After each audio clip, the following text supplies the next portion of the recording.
Olá Brasil, olá caçadores paranormais de criaturas congeladas, olá podcast, sejam todos muito bem-vindos ao canal Jada Críticas. Eu me chamo João da Silva e hoje, caça-fantasmas, ou melhor, hoje já não se pode mais falar de caça-fantasmas.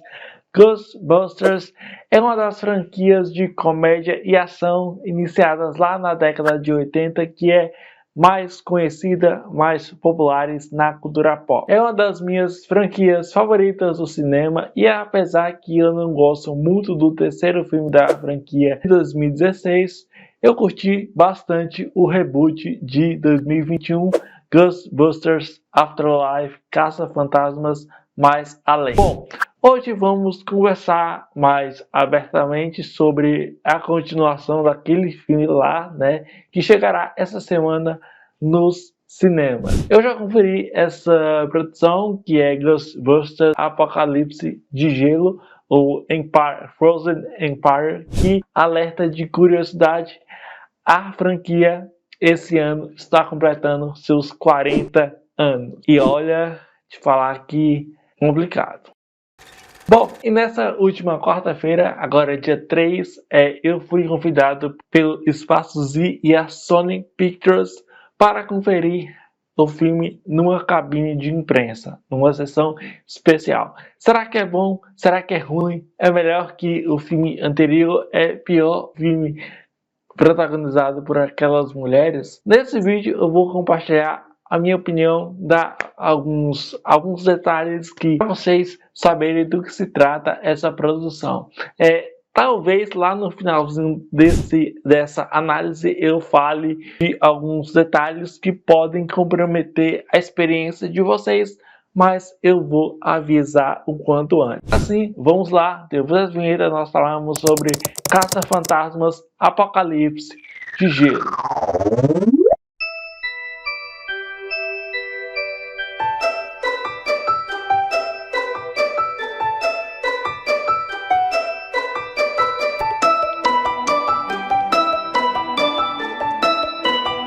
A família Spengler retorna ao icônico quartel de Nova York, onde os caça-fantasmas originais atuaram em seus anos de glória. Quando a descoberta de um artefato antigo desencadeia uma força maligna, os novos e os antigos caça-fantasmas, Ghostbusters, precisam se unir para proteger o seu lar e salvar o mundo de uma segunda era glacial.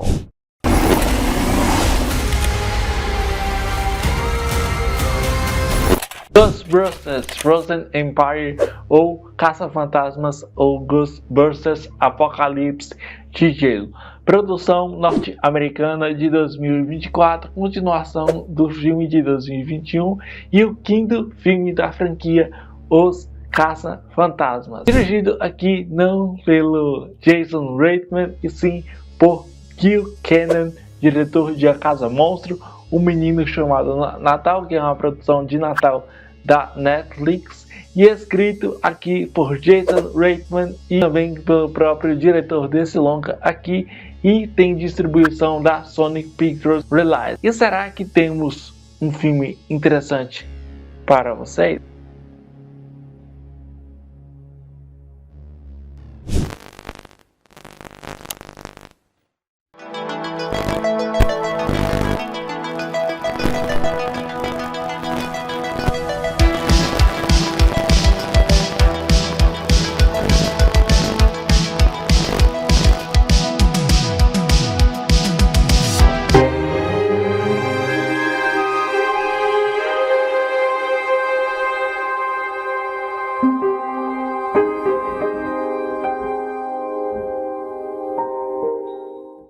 Bem, pessoal, eu vou começar aqui a falar um pouco sobre esse filme, mas eu acho que a gente tem que entrar em falar sobre algumas coisas, não necessariamente desse filme, que vocês vão entender. Acredito que um dos principais problemas de analisar uma obra quando você não se conecta muito bem com ela. Eu particularmente adorei Ghostbusters Afterlife, foi o reboot dessa franquia iniciada em 1984, que depois do fracasso comercial e crítico de 2016 né, protagonizada aqui pela Melissa McCarthy, dirigida por Paige, estrelada também pela Kristen Wiig, Kate Middleton e a Leslie Jones. Um filme que, por exemplo, ele tinha um orçamento de 144 milhões e ele apenas faturou 229 milhões de dólares, 230 se a gente fazer a correção. Por mais que o filme tenha se pagado, ele foi ainda assim um fracasso, porque a bilheteria teria que ser 3 vezes maior que o seu orçamento. Mesmo que eu não compactue com a ideia de que mulheres não podem estar em papéis de destaque em grandes franquias do cinema, e existem muitos exemplos que mostram, né, ótimas personagens femininas em produções imensas, produções muito boas mesmo. Antes de mais nada, Ghostbusters Afterlife tinha uma coisa que fazia muita falta. A nostalgia feita de uma maneira inteligente, e principalmente como o diretor daquele filme, o Jason Reitman, que é o filho do Ivan Reitman, criador da franquia Caça-Fantasmas, e que dirigiu filmes que eu gosto bastante, como Juno de 2007 com o ator Elliot Page, Tully com a atriz Charlize Theron e também Amor Sem Escalas de 2009. A direção de Jason era ousada, inteligente, e mesmo com o terceiro ato, Água com Açúcar, o filme valia muito a pena.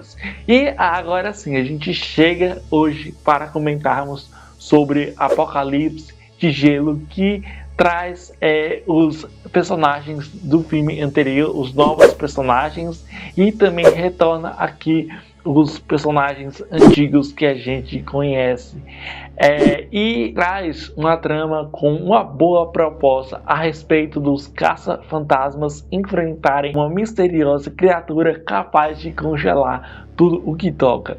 E não estou falando da Elsa, estou falando desse personagem aí que é apresentado para a gente. Com isso, dando a entender que o filme colocaria meio que uma nova era glacial, uma nova era do gelo. O próprio design de produção desse filme aqui é capaz de recriar toda uma Nova York devastada com esse mal, apesar que, por exemplo, eu vejo que esse Caça-Fantasmas, assim eu vou chamar, tem os mesmos problemas de filmes como Pânico 6, Aranha Verso 2, né, que eu através do Aranha Verso, e filmes patéticos como O Príncipe em Nova York 2 de 2021 da Amazon Prime Video, que está intrincada aqui em um roteiro mal feito, muito mal escrito, e não possui nenhuma grande ideia durante todo o filme. If there's something weird, who are people gonna call? Ghostbusters, what do you want? O maior problema desse filme são apenas dois.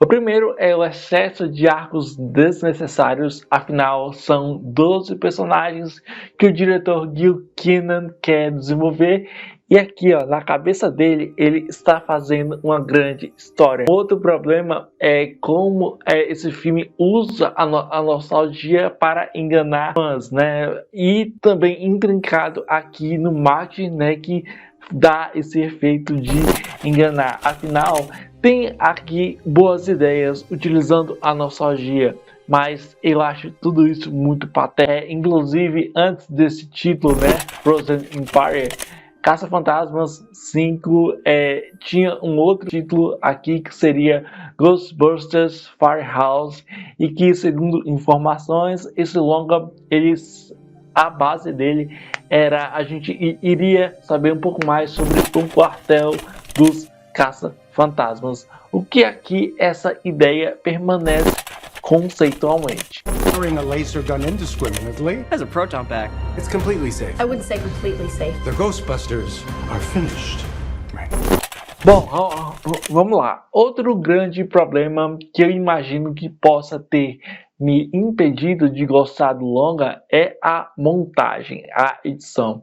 Cada cena, diálogo, cada coisa que é mostrado em tela me deu uma certa impressão, foi feito pela metade. Não há sentido, não há lógica, não há nenhum envolvimento emocional. Existe também alguns acertos na maneira como, por exemplo, a fotografia é composta, como os cenários são bem caracterizados, como os efeitos visuais, pelo menos para mim, são realmente deslumbrantes. Mas eu acho que são pontos que não soam como pontos realmente positivos diante da grande maioria dos pontos negativos do filme. Esse filme ele coloca, por exemplo, a Phoebe, personagem da Maquina Grace, que inclusive é uma ótima atriz, em uma situação comum em Hollywood, depois que ela e os outros novos caça-fantasmas meio que destroem parte da cidade de Nova York. O prefeito a impede de ser uma caça-fantasmas, já que ela não tem a idade necessária, ideal, para permanecer naquele grupo. E é aí que começa o conflito central da história e é um momento em que ela, não sei como, mas isso até foi mostrado no filme anterior, já que ela tinha uma conexão muito forte com, por exemplo, o avô dela, né, que é o Spengler. Assim, aqui é mostrado de uma maneira muito mal escrita. Por quê? Quando é mostrado isso, a gente percebe que assim, ela não pode ser mais a caça-fantasma, mas aí uns 5 minutos depois, ela e o podcast estão ali em uma missão que eles têm que capturar uma fantasma, que inclusive mais um pouco atrás a gente percebe que a Phoebe ela se comunica muito bem com essa, assim, são conveniências narrativas que a gente percebe que o roteiro ele parece que foi escrito por uma criança com sérios problemas mentais. Outro ponto é que a Phoebe meio que assim, eu engoli essa ideia, como eu falei aqui agora, né, ela consegue se comunicar com fantasmas, né, até a cena, não sei se essa cena tá no trailer, mas é uma cena que ela tá jogando xadrez e aí as peças começam a se mexer e a fantasma aparece, né? Inclusive essa personagem, essa fantasma é a Melody, interpretada pela Emily Alyn Lind, que eu até achei que era a atriz da Alexa de Chuck, mas não, ela é a irmã dessa atriz que é a Olivia Alyn Lind, que fez a série Chuck. Essa atriz, a Emily Alyn Lind, ela fez filmes muito interessantes, como por exemplo A Babá de 2017, que eu gosto bastante, que acho que eu já falei aqui dele aqui no canal, e também ela fez a sequência, que é Bem Qualquer Coisa. Eu acho uma atriz bem bonzinha. Eu acho que essas coisas elas poderiam ser suficientemente interessantes se tanto o roteiro como a direção oferecessem ou entregassem ideias realmente boas dentro dessa narrativa. O que eu disse ao decorrer dessa análise, a impressão é que o filme era para ter 2 horas e 40 ou 2 horas e meia. Porém, eu acho que a Sony, ela... Não, a gente quer um filme curto, porque a geração Z não gosta de assistir filmes longos, então vamos reduzir esse negócio aí. E me parece assim, um filme parece um Bohemian Rhapsody, porque eles cortam muita coisa. Tem muitos diálogos assim, feitos pela metade, não há emoção no filme, não há o roteiro também tenta envolver o telespectador, mas ele só perde isso. Não estou dizendo aqui para vocês que o filme é a pior coisa que já foi lançada no cinema. Não, tem algumas piadas interessantes, um aproveitamento da nostalgia que funciona em grande parte das ocasiões, só que existe um grande problema quando você usa nostalgia e você não conta uma boa história. A gente até percebe aqui inicialmente que é explorada essa questão do quartel, né? Quando o Ernie, né? Ele leva, que é o caça-fantasma, o pessoal ali pro laboratório, que tem ali os fantasmas, tem também algumas outras armas que eles usam, né? É muito interessante isso, só que beleza, o roteiro tá enchendo isso, e ele não desenvolve essa ideia. As atuações são assim, não vou dizer que são ruins, né? O Paul Rudd, ele, por mais que ele seja um personagem limitadíssimo, até porque o seu intérprete não é que ele não é um bom ator, eu gosto dele, acho ele um ator muito... Mas o roteiro tenta explorar essa questão dele ser ao mesmo tempo, já que ele tá tendo um relacionamento com a mãe, que é Kelly, interpretada pela Karen Moon, surge essa discussão, né, dele, ao mesmo tempo que ele é um caça-fantasma, também ele tenta ter uma química, um relacionamento mais assim com os filhos. As cenas, inclusive com o Trevor, né, que é interpretada pelo Finn Wolfhard, não bem qualquer coisa, sabe? Outra coisa, gente, eu adoro o Finn Wolfhard, eu acho ele um ator muito bom, só que o problema é isso, sabe? O roteirista que escreveu esse filme não estava pensando em como os personagens iriam atuar, como os personagens iriam transmitir coisas em tela. Isso é um grande problema. Além disso, sei lá, o filme ele bota ali, não sei como, mas eles acrescentam os antigos personagens, o Bill Murray, o Ernie Hudson e também o Dan Aykroyd, alguma coisa assim, né? Que inclusive ele é um dos produtores do filme. Que inclusive eu sempre gostei muito mais do Bill Murray. Eu acho ele aqui, inclusive ele trabalha no meio que não muda muita coisa, que até porque o filme anterior também mostrava essa mesma coisa. E aí que a gente entra em um outro ponto aqui. Dentro aqui, eu tenho que falar isso, mas a gente acaba descobrindo que tem esse monstro aí, né, essa criatura do gelo, né? E aí a gente tem aqui um personagem que é interpretado pelo ator Kumail Nanjiani, que foi o ator que fez o dos Eternos, né? E a gente acaba descobrindo que esse personagem assim, ele traz o estereótipo do trambiqueiro, que é um clichê que Hollywood adora fazer. E a gente percebe, a gente observa que ele assim, o roteiro fala isso e a gente tem que aceitar isso, que ele é tipo um mestre do fogo. E assim, você percebe que assim, ó, já era da nova era glacial, né, a era do gelo, conceitualmente é interessante. A gente tem esse embate do fogo e assim, a cena final desse filme é uma das coisas mais patéticas que eu vi, sabe? Eles tentam trazer uma emoção, porque a gente está falando de uma franquia muito conhecida na história do cinema. Caça-Fantasmas, por mais que o segundo filme é até um pouco melhorzinho, não melhor, legalzinho de se assistir, né? Eu gosto mais do primeiro filme, mas o segundo também acho maravilhoso. Eu sei lá, acho que até eu vou até contradizer uma coisa que eu acabei de falar nesse vídeo. Eu até acho interessante algumas coisas propostas no filme de 2016.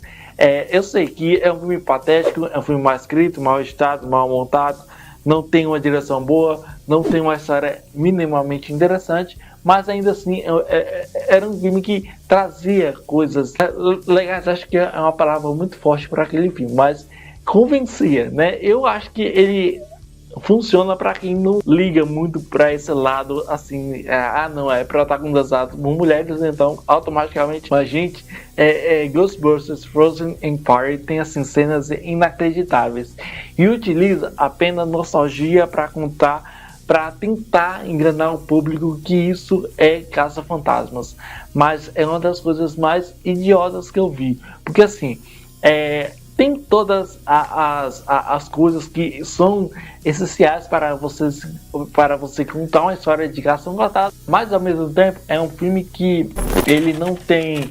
ele até tem um ritmo interessante, ele até oferece alguns conceitos interessantes, que é um problema muito perdido, gente. O grande problema de Hollywood hoje é tentar vender nostalgia, tentar contar a sua história por meio da nostalgia. Tem alguns casos que funcionam, por exemplo, o filme anterior aqui, Afterlife, funcionou muito bem por conta disso. O próprio Pânico 5, o próprio Halloween de 2018, o próprio, sei lá, falei um filme, sabe, tem como a gente, os roteiristas e os diretores, a produção, entregarem filmes muito bons que utilizem nostalgia, mas dessa forma que o filme de hoje, cara, não tem como a gente comprar a ideia. Eu acho inacreditável e inadmissível uma produção que tem aqui um orçamento, até acho que é um pouco maior. Eu não me lembro que eu até tinha visto mais cedo o orçamento, mas é um pouco maior que o filme anterior.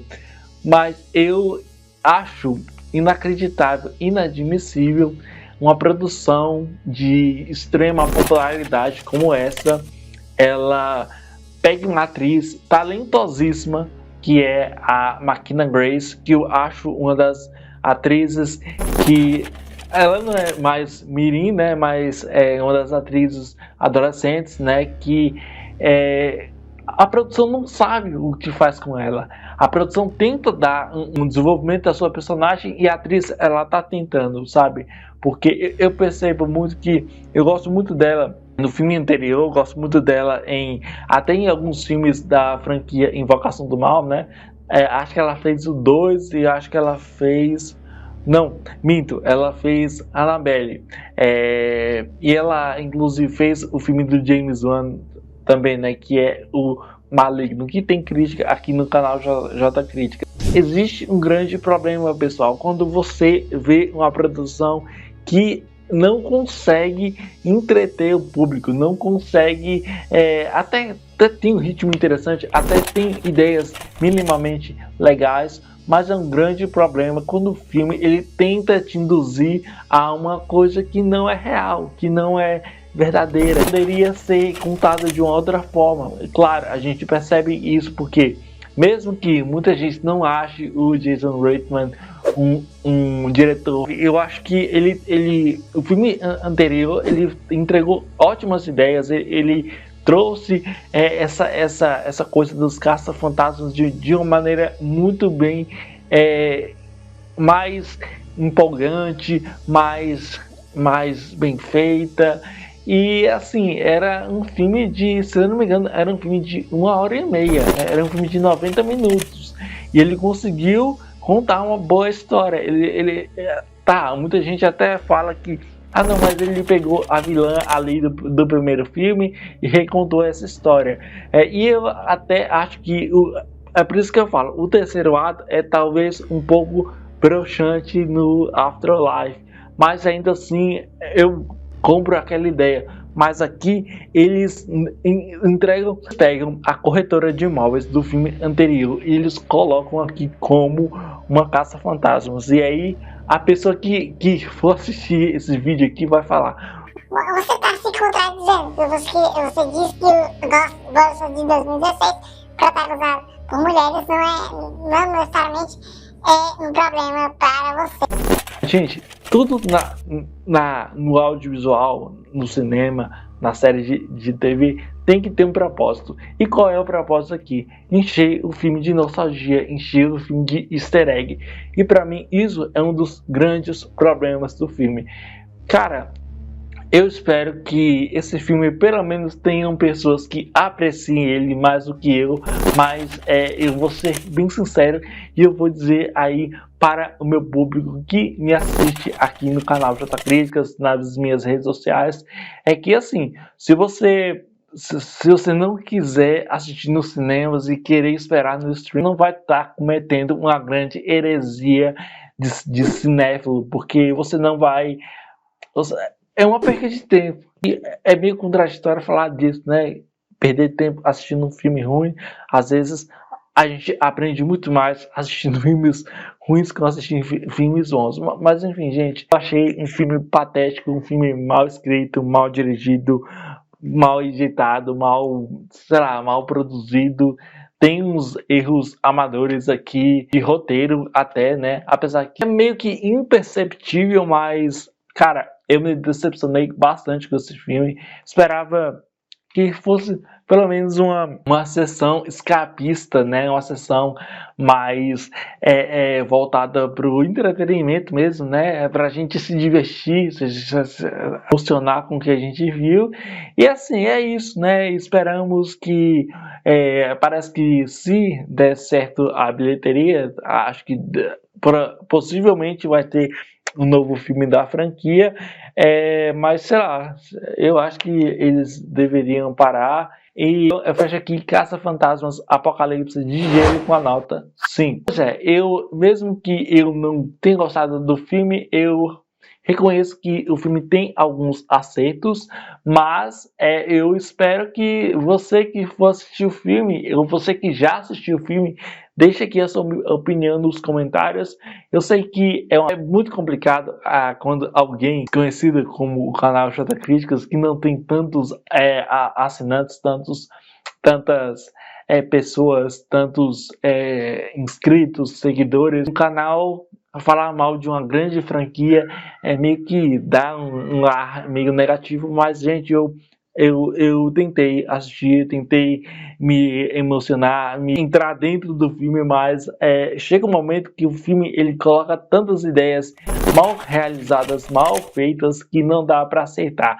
Eu esperava que fosse pelo menos tão bom quanto o filme anterior, porque assim, time que está ganhando não se mexe. Então eles mexeram, tiraram o diretor do filme anterior e passaram ele para roteirista. Então assim, inclusive ele também tem culpa aqui, porque o roteiro desse filme é patético. Então é isso aí, pessoal. Se você gostou desse vídeo, deixe um like e se inscreva no canal J Críticas para saber tudo sobre cinema, cultura pop, lançamentos, resumindo a franquia e muitos outros tipos de conteúdos que giram em torno do cinema, das séries de TV, sobre música, sobre cultura pop mesmo e entretenimento audiovisual. Então é isso aí, muito obrigado, até a próxima, J Críticas, valeu e até a próxima.